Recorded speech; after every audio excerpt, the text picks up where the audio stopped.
Untuk memahami ini, saya hanya ingin menyampaikan apa yang disampaikan oleh salah seorang ulama, Abdul Qadir Al-Baghdadi. Beliau mengatakan begini, para ulama berbeda pendapat menilai validitas hadis-hadis iftirakul ummah itu. Sebagian berpendapat bahwa kalau dilihat dari aspek sanadnya, hadis-hadis yang berbicara tentang perpecahan tadi itu banyak yang tidak sahih, karena ada perawi-perawinya yang dipandang lemah atau dhaif.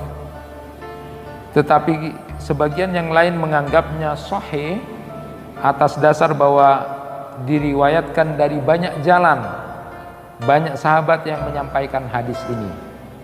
Itu pandangan yang pertama.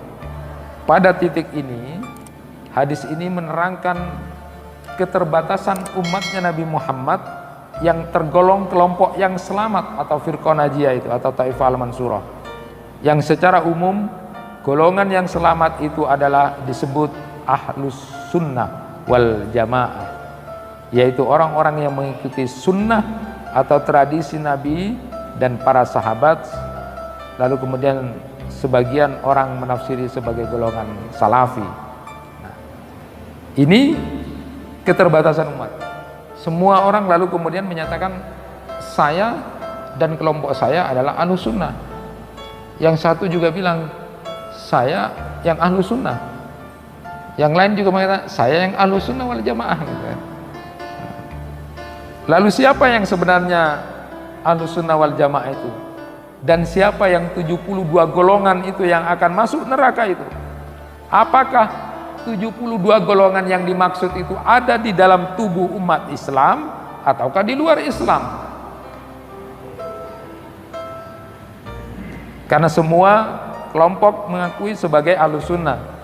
Semua pengemban harakah pergerakan Islam itu semua mengakui adalah aswaja. Dan luar biasanya, sepanjang sejarah kaum muslimin, hadis-hadis ini dijadikan sumber legitimasi masing-masing kelompok untuk menyatakan bahwa kelompoknya lah yang paling benar dan kelompoknya lah yang ahlus sunnah wal jamaah. Ma'asyiral muslimin rahimakumullah, Imam Ahmad dan mayoritas ulama itu menyatakan bahwa al-firqah an-najiyah itu adalah ahlul hadis wa sunnah, ahlul ilm. Ada beberapa kesimpulan yang ingin saya sampaikan dengan perbedaan-perbedaan pendapat ulama tentang itu.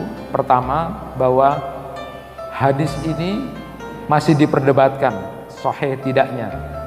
Jadi masih bersifat zon, dugaan, belum qat'i, belum pasti. Syekh Abdul Halim Mahmud, mantan Syekh Al-Azhar itu menyatakan bahwa hadis ini dirawikan dengan beberapa susunan kalimat dalam berbagai kitab dan berbagai sanad, tetapi Bukhari Muslim tidak meriwayatkan. Bukhari Muslim itu tidak meriwayatkan. Ibnu Hazm kemudian menyatakan bahwa kalau Ibnu Hazm ini pendapatnya, hadis-hadis itu tidak sah ditinjau dari segi sanadnya. Ibnul Wazir berpendapat bahwa tidak boleh terjebak kepada tambahan kata semua firqah masuk neraka, semua kelompok masuk neraka kecuali satu, karena itu adalah tambahan fasid, tambahan palsu, tambahan rusak yang besar kemungkinan, kata beliau, disisipkan oleh kaum mulhid atau kaum ateis. Itu pendapat Ibnu Wazir. Jadi jangan terjebak dengan itu. Jangan terjebak itu, karena umat Islam sekarang bermusuh-musuhan lalu kemudian melegitimasi dengan sayalah, kelompok saya lah yang ahlus sunnah. Jangan terjebak itu, kata beliau, karena bisa saja itu adalah sisipan tambahan dari orang mulhid atau ateis. Kemudian yang kedua, ada teks hadis yang justru menyatakan bahwa Yang binasa itu hanya satu kelompok, satu firqah, yaitu mereka yang sudah jelas dan pasti keluar dari agama Islam, yaitu kaum zindik.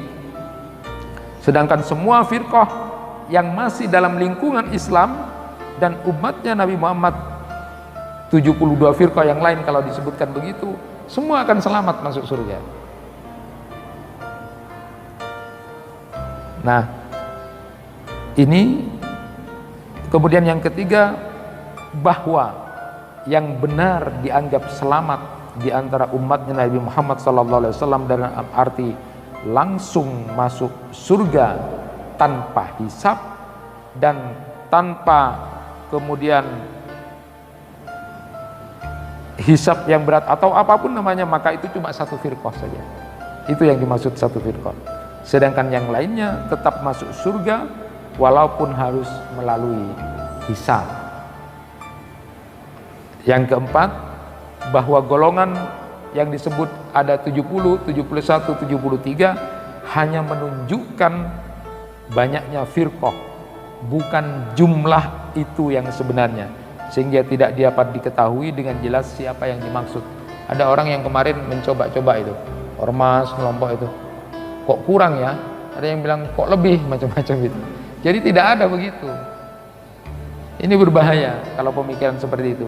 Nah, ini pendapat-pendapat ini untuk dijadikan pemahaman buat kita dari yang hadis yang menyatakan bahwa semua umatku akan masuk surga kecuali yang enggan, lalu kemudian hadis-hadis tentang iftirakul ummah itu.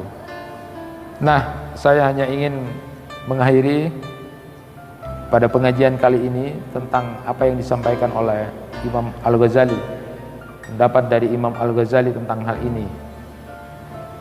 Beliau katakan, pertama, kendalikan lidahmu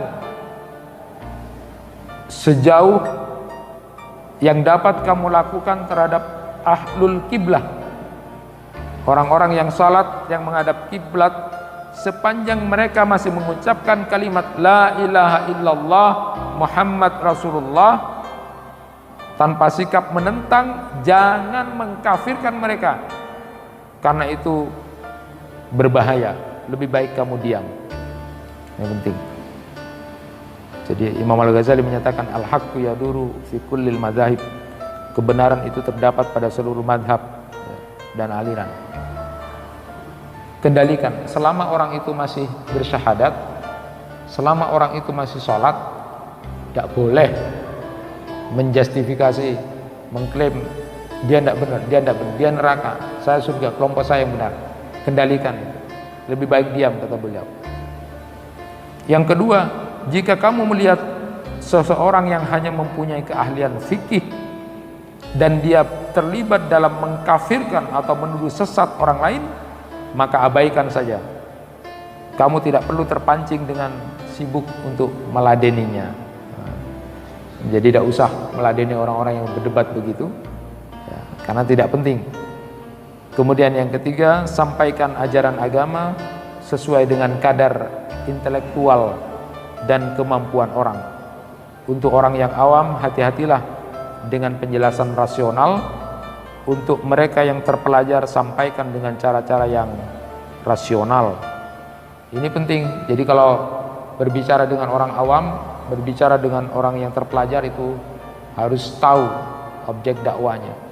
Jadi kalau berbicara dengan orang yang awam tentang perbedaan begitu, sayalah kelompoknya, dan sebenarnya tidak ada gunanya. Hanya perdebatan kusir saja. Ada kemudian berdebat dengan orang yang tidak pernah sholat, berdebat tentang itu. Kok ia diladeni, dia tidak pernah sholat, lalu kemudian mengaku percuma juga, nanti terpecah masuk, tidak perlu diladeni, seperti itu.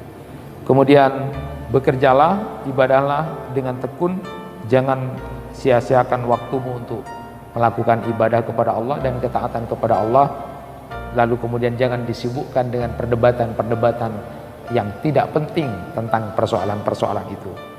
Akhirnya belajar dari filosofis rapat dan lurusnya jamaah sholat yang biasanya selalu dikumandangkan oleh imam, tarasaw wa'tadilu, ya, disuruh untuk kita lurus dan rapat itu bermakna supaya kesempurnaan jamaah saf salat itu bagus, lalu kemudian tidak ada celah-celah setan di situ, maka yang terpenting jauh dari itu, lebih penting dari itu semua adalah biar antara sesama muslim tidak ada perbedaan hatinya, sehingga tumbuh rasa kasih sayang, saling mencintai, tidak ada saling benci, tidak ada saling dengki antara jamaah.